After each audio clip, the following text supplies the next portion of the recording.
The Honourable Dr Nick Smith, I just want to say, before I call the Honourable Dr Nick Smith, I just want to say that I didn't pay anybody. Members, when they're interjecting, should interject in the third person.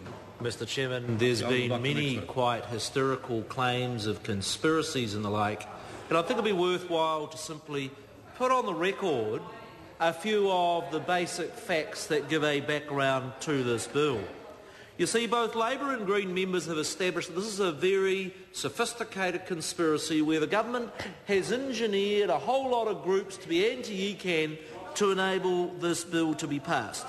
Well, the first thing I'd like to ask members is, do they really believe that national members in opposition were able to manipulate the respected staff of the Ministry for the Environment so that when they wrote their briefing to the incoming government, they raised very serious concerns about Environment Canterbury?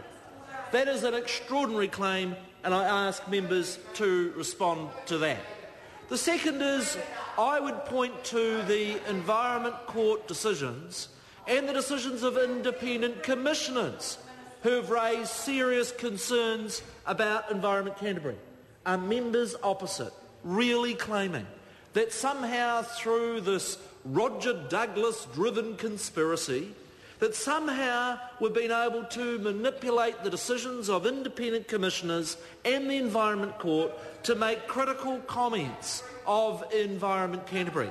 And so great is their conspiracy, somehow we must also have got Trevor Mallard into our conspiracy as well, because Trevor Mallard is very clear in the public record of saying that in fact Environment Canterbury was in serious trouble. He knew it as Minister. What he said was this: I went to the Prime Minister suggesting we take action, and the Prime Minister said it would be politically difficult. Now, the fact that Mr Mallard went to the Prime Minister says that in his conscience he knew he had a genuine problem, but he did not, for political reasons, have the courage to address the significant issues that rested in Canterbury.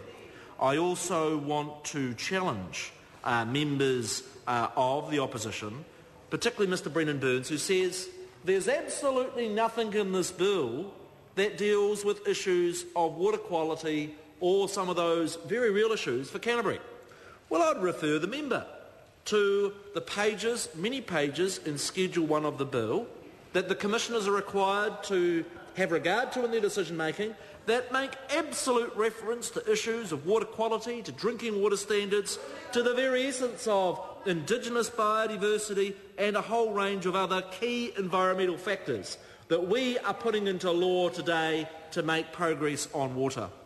I also have to say I was amused by the contribution by Mr Phil Tryford. He says that the changes that are occurring in Auckland are just all part of this right-wing conspiracy. Well, that's interesting. I thought they came from a Royal Commission report. And do you know who commissioned Mr Tryford? You know, Mr Tryford, who commissioned the Royal Commission report? The previous Labour government. And so these conspiracy theories that somehow National had control of the previous Labour cabinet and organised the Royal Commission to write this report to provide for the super city in Auckland really just shows, really just exposes the lightweight contributions that we have had from Labour, hiding behind shadows, trying to find conspiracies. Look, the issue is very simple. We have a problem with water management in Canterbury. It's a long-standing problem.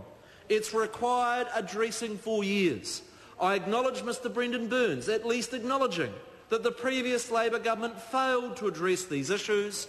It is time for leadership on water management in Canterbury, and that is what is provided for appropriately in this bill. The question is, I call the Honourable Ruth Dyson. Thank you, Mr